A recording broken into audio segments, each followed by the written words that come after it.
When you hear about expat life in Thailand, you usually hear about the cheap food on the beaches and the slower pace of life. But this guy, just pulling up, took it to a whole different level. Multiple girlfriends, experimental lifestyles, and no rules. Today, I'm meeting Tony Huge, possibly the most extreme expat in all of Thailand. And trust me, you've never seen anything like this. So I've just came into Muscle Factory Gym now, and Tony's just finishing a set here. He's just getting up now.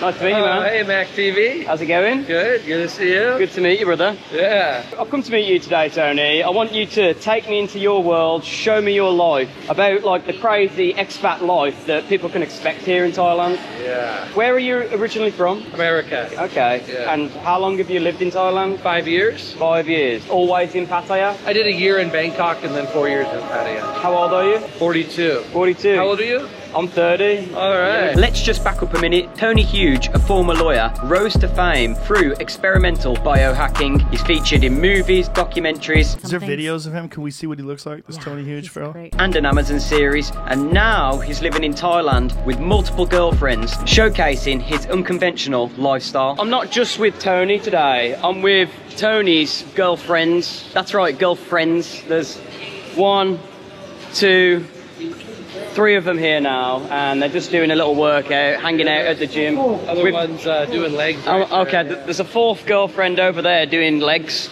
Okay, we'll have a chat to these girls in a moment. This is pretty crazy already. We got one girl filming the other girls.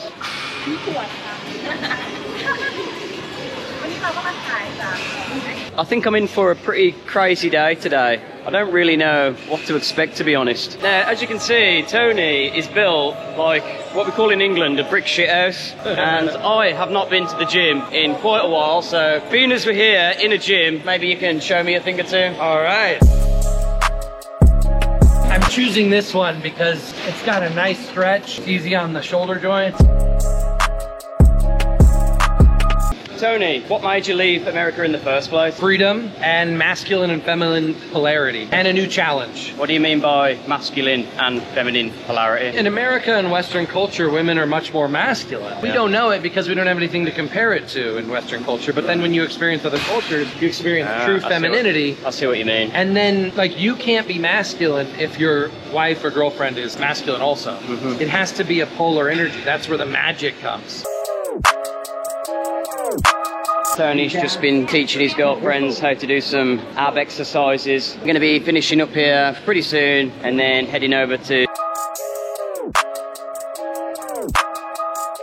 Just arrived at the sauna bar now. I think the girls are going to get changed. We're going to have a bite to eat and let's have a chat with Tony now. What business are you in? How do you make your money? How do you sustain this sort of lifestyle out here? I was a lawyer in the US. Oh, you said that. A lot of money. I had a law firm with 23 employees and I sold the law firm. Yeah, I made some investments and all that back then. So I kind of cruised off that. So I semi-retired at 33 years old. Then I started companies in the supplement industry and became an influencer on YouTube. And then I got censored across everything for talking the truth about supplements and about health. What's the plan now? We're going to go in the sauna. Yeah, hot, cold, hot, cold. My favorite things about this city is there's so many amazing saunas. Well, we are at the sauna bar. Let's do it.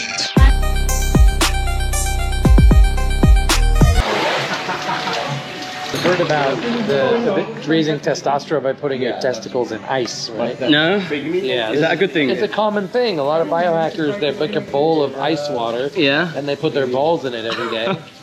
Oh, man. That sounds like a lot of work just for one small body part, but yeah, that's one of the health benefits of coming in. The sauna is good for your balls. Yeah. It's good for your central nervous system. Take note, boys. Can you just tell me a bit about your mindset? At the game I'm playing, my mindset is so different from the mainstream, and the mainstream is constantly pushing media on us to conform our mindset to something not optimal. So yeah, it takes a lot of work to maintain my mindset. Okay. So every day is a different experiment, and I try different mindsets. I literally try every mindset I can, learn every perspective I can, and see what works. And more of the red pill sort of masculinity, anarchist sort of mindset seems to fit reality the most and give the most amount of tools for success. Okay, I've just got off the bike. I'm outside Tony's house now. The guys are just pulling up here.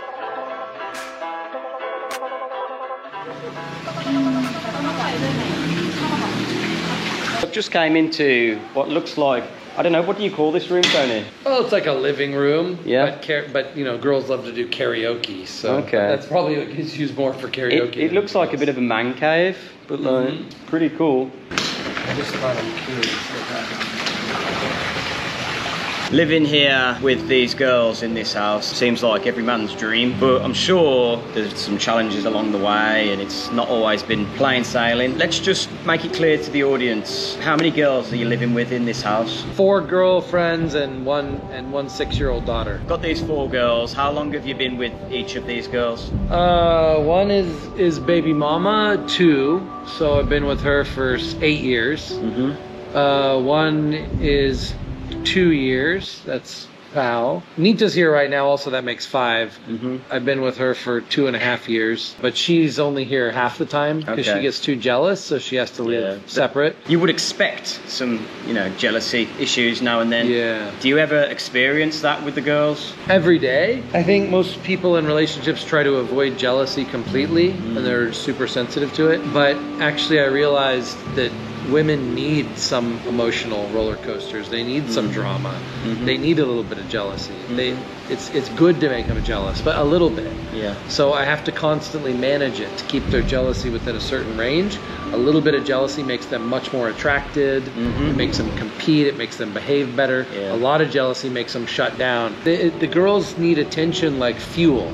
It's like they're gasoline, and if they don't get enough attention, it's like they run out of gas. They lose their power. And if they got a lot of attention, but then gas has to be distributed evenly. If one girl thinks that she's getting less, she feels bad. If another girl, but the good thing is the girls learned, and I had to teach them, but now the girls understand that they need to manage this amongst themselves. If they feel like one of them is not getting enough attention, they have to talk to each other and say, I'm not getting enough attention. At the end of the day, in my eyes, they all want to live here, and so they've all sort of got to get along. Yeah, but you know, a lot of people live miserable lives, but I don't want that. I don't want that low vibration or that negativity. So they would actually, a lot of women would be totally willing to live in a situation and be miserable, right? But I need to make sure they're happy because I need a happy environment. Is it expensive taking care of 4 girlfriends? Do you give them some pocket money? Is everyone equal? How much do you... There's supposed to be some economies of scale here. Like we're supposed to go to the market and buy the food, and the food's so cheap and they cook it, and you know, so food cost is negligible and all that. But it all adds up because they all want to get their eyelashes done. They all want to get their hair done. Ultimately, they want to keep it even, but every girl tries to figure out a reason why she should get more of anything. I learned that that's just normal. It's just like children. You just have to say no, right? Actually, women like it when you say they want to ask, they want to try to get what they can, but they want want you to draw your boundary. I've tried spoiling girls to keep them, spoiling girls to keep them happy, and it didn't work. Like spoiling, actually that's probably been one of my biggest problems in relationships as a Western man, is I thought like spoiling the girl with attention, with money, value, that would keep her. But actually that's me like pushing onto her, and the key is actually having her try to pull from me. The more she has to feel like she's kind of compete, the more she has to feel like she has to chase me, the better she acts, the better she performs, the more she levels up herself to be better, to try to keep me. So I just flipped the whole dynamic the other way. So yeah, they do get spending money. The amount that they get is enough to just live comfortably in this lifestyle and maybe to send money home to family. Yeah. Cool, man. Thanks for sharing.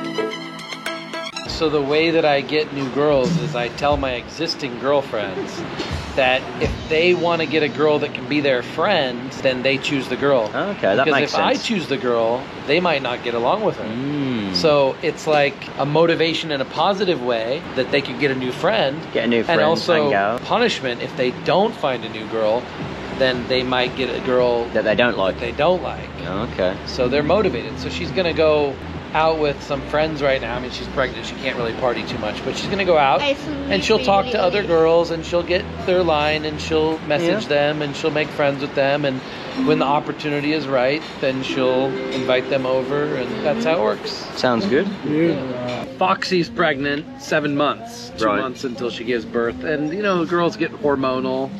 She's already a very jealous girl, though. So she comes up and she sees the other girls, the other 3 girls, and she says that the other girls are giving her dirty looks. But the truth is, I know the other girls are not giving her dirty looks. Yeah, I thought it's all in her head. Like, you gave her a kiss, she sat down, it seemed very nice on your part. But she used to get violently, aggressively jealous, dangerously jealous. So okay. we've come a long way that now she'll just say, okay, sorry, I gotta go. Before she would have thrown a tantrum. So we made a lot of progress. Yeah. It's good to hear. Yeah. What's next for Tony Huge? What do you see yourself doing in 5, maybe 10 years time? What do you want to achieve? Definitely not about money. It's more like, can I achieve like the highest level of consciousness under all conditions? A higher state of mind. All day. It's really easy to reach a high level of consciousness when you're relaxed in a meditative setting, in nature, but or taking mushrooms or something.